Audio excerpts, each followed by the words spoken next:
지금 영상 보시면 뭐야? 네, 과일을 사고 있던 남성 가방에서 폭발물이 폭발했습니다. 이번에는 계산대에 있었던 남성 거기서부터 폭발이 일어났죠.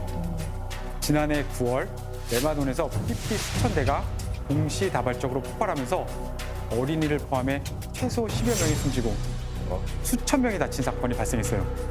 이후 헤즈볼라 대원을 겨냥한 해당 테러의 배후로 이스라엘이 지목됐죠. 진짜 생각지도 못한 공격이었는데. 맞아요. 민간인 아닙니까? 맞습니다. 왜 민간인? 근데 여러분 여기서 끝이 아니었어요. 삐삐 폭발 다음 날 네. 헤즈볼라 대원의 장례식에서 무전기가 또 폭발했어요. 아, 야. 레바논 전역에서 무선 호출기가 동시다발 폭발한 데 이어 이번에는 무전기가 동시에 폭발하면서 최소 20명이 숨졌습니다. 무선 호출기 폭발로 숨진 레바논 헤즈볼라 대원 장례식장에서 갑자기 폭발이 일어납니다.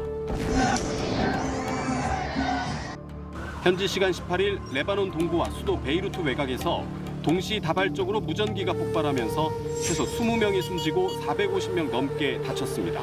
لكن الامر يثير الريبه خصوصا انه بسيطه باكثر من محل وبمحلات ثانيه بلغنا عنها بنفس التوقيت صارت بمحلات ثانيه. 외신들은 이들 제품이 이미 2014년 단종된 제품이라고 전했습니다. 이거 스마트폰은 안 터졌나요? 오, 좋은 포인트세요. 무서운데요? 이 스마트폰이 안 터졌어요. 왜 안 터졌을까? 이게 또 재밌는 포인트예요. 보안이 잘 돼서 예, 이 흥미로운 포인트가 뭐냐면요. 사람들한테 풍문을 퍼뜨려요. 야, 스마트폰 그거 위험하다. 위치가 노출된다. GPS도 그거 다 되기 때문에 너 어딘지 다 알아. 그렇기 때문에 너희들 그거 쓰면 안 되고 어딘지 위치도 식별 안 되고 그다음에 알 수 없는 그런 거 있잖아. 야, 삐삐. 그래서 이 사람들이 삐삐를 써야 한다는 인식을 만들고 그다음에 삐삐를 또 공급하는 공급자에 대한 그런 준비도 해놓고 그러니까 그게 옛날부터 작전했겠네. 우리가 정해놓은 그 시간과 장소에서 터지는 거. 이게 지금 아무도 모르게 은밀하게 이루어졌고 성공을 거둔 거예요. 치밀하다. 혹시 이 사건 이후에 나중에 이스라엘이 인정하지 않았나요? 했다고. 그렇죠. 폭발 사건 다음 날 이스라엘 국방장관이 תמונת המצב, צה"ל מביא הישגים מצוינים, יחד עם שב"כ, יחד עם מוסד. 이렇게 군과 정보기관이 공개적으로 치켜세우고 사건 발생 2달 후에 네타냐후 총리가 일부 이스라엘 정보기관이 그다음에 또 국방부 고위관리가 반대하긴 했는데 삐삐 작전을 과감히 감행했다고 밝히기도 했죠. 공식적으로 인정을 한 거군요. 인정해버렸네. 그렇죠. 그때 레바논에서 엄청난 심리적 충격이 발생했지만 상대방은 적절하게 이에 대해서 대응할 수 없고 누가 정보를 유출했는지 어떤 장비가 위험한지 판단조차 할 수 없고 조직 내부에 계속적인 혼란이 확산되고 네. 게다가 상대방이 우리 통신 장비를 제어할 수 있다고? 우리 시스템에 들어와 있다는 사실 그러니까요. 자체가 이스라엘이 우리에 대해서 정보적 우위를 의미하기 때문에 헤즈볼라는 진짜 무력감과 네. 공포가 이걸 느끼게 되는 거죠. 근데 사실 이런 사례들을 보면은 기술이 어떻게 보면 방어나 이런 것들에 대해서 기회가 될 수도 있는데 어쩌면 나를 위협하는 그런 기술이 될 수도 있잖아요. 맞습니다. 앞으로의 전쟁은 시작도 끝도 결국 사이버전에서 비롯될 거라고 봅니다. 사이버전은 정보 시스템, 네트워크, 기반 시설을 공격하거나 방어하기 위해 사이버 공간을 전쟁의 무대로 활용하는 것을 의미하는데 이것은 다른 어떤 전력 무기보다 방패에서 칼로 넘어가는 순간이 빠르고 조용하며 전시와 평시의 구분도 모호하게 만들죠.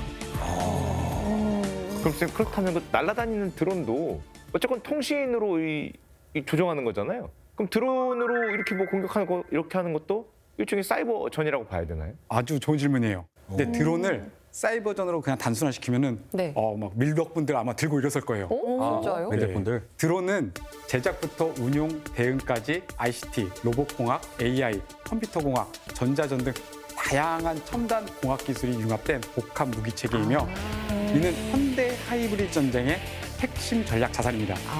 간단치가 않군요. 그렇죠. 이걸 제일 먼저 증명해준 전쟁이 있는데 지상군이 본격적으로 싸우기도 전에 승기를 잡았던 전쟁. 그리고 또 그 승리는 불의 나라라 불리는 곳이 했어요. 혹시 이 전쟁 아시는 분 있어요? 그래 나. 아니 이거 불의 나라 들어보신 적 있을 것 같은데? 불의 나라. 러시아인가? 유럽에. 불을 쓰는 나라인가 그럼? 불에 나니까 불어. 화산 활동 많이 일어나는 게 불의 고리라고 그러는 불의 거 고리까지는 저희가 알겠습니다. 아니죠? 불의 고리. 아, 그 우크라이나전 말고 그 전에. 오, 그렇죠. 모르겠습니다. 좀 어려워요. 예. 이 자체를 우리나라 사람들 전체적으로 잘 모르는 곳인데 네. 2020년에 일어난 아제르바이잔과 아르메니아의 전쟁입니다. 여기 불의 나라가 아제르바이잔인가요? 맞습니다. 우리나라는 아제르바이잔입니다. 여기 보시면은 이제 아제르바이잔의 나고르노 카라바흐라는 지역이 있어요. 네. 이곳은 아제르바이잔의 영토인데 실제로 거기에 사는 사람 대부분은 아르메니아계 주민이에요. 그러니까 소련 아래 있었을 때, 그러니까 소련이 강력했던 시절에는 이 자체가 크게 분쟁으로 가진 않았어요. 그러니까 수면 아래 있었죠. 근데 소련의 힘이 약해지고 붕괴 직전이 되니까 아제르바이잔은 야, 내 영토인데 이거 다시 내가 되찾고 싶은 그런 마음을 드러내고 시작하고 반면 그곳에 사는 아르메니아인 입장에서는 네. 야 우리가 살던 삶의 터전인데 그러면서 나고르노 카라바흐 독립공화국을 설립하고서 야 이거 아르메니아 쪽으로 통합하자라는 움직임을 보여요. 그러면서 1980년대 후반부터 지금까지 계속적으로 전쟁과 휴전을 반복해오죠.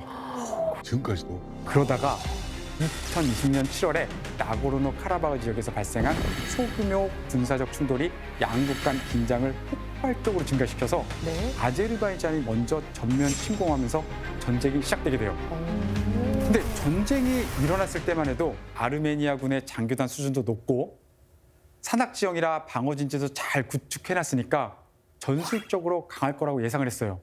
그런데 결과는 정반대였습니다. 완전. 그러니까 아제르바이잔이 석유 산업을 기반으로 축적한 경제력을 바탕으로 네. 군대를 꾸준히 현대화해왔고 전차나 장갑차, 포병 같은 기본 전력도 아르메니아보다 앞서게 됐고 그래요. 튀르키예랑 벨라루스 등과 협력해서 네. 멀리 있는 표적을 정확히 때릴 수 있는 각종 정밀 타격 무기를 도입. 또한 최소 7종류 이상의 정찰, 자폭, 다목적 용도의 드론을 대량으로 도입해요.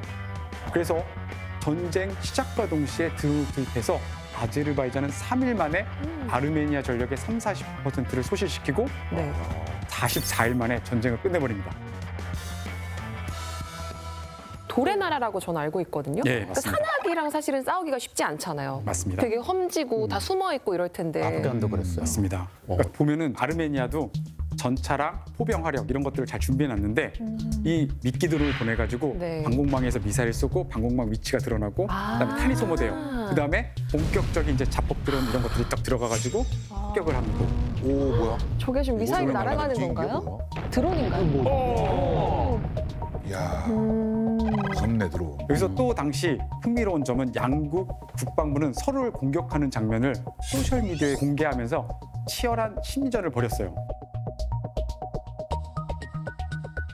그래서 이 영상을 누가 볼까 이런 고민을 해보거든요. 첫 번째는요. 아제르바이잔 군인들이 볼 거예요. 이 영상 보면서 와 우리가 잘 싸우네. 그럼 차기가 올라가잖아요. 그리고 또 아제르바이잔 국민들이 이걸 딱 보면은 네. 야 우리가 계속 지원하면 되겠다.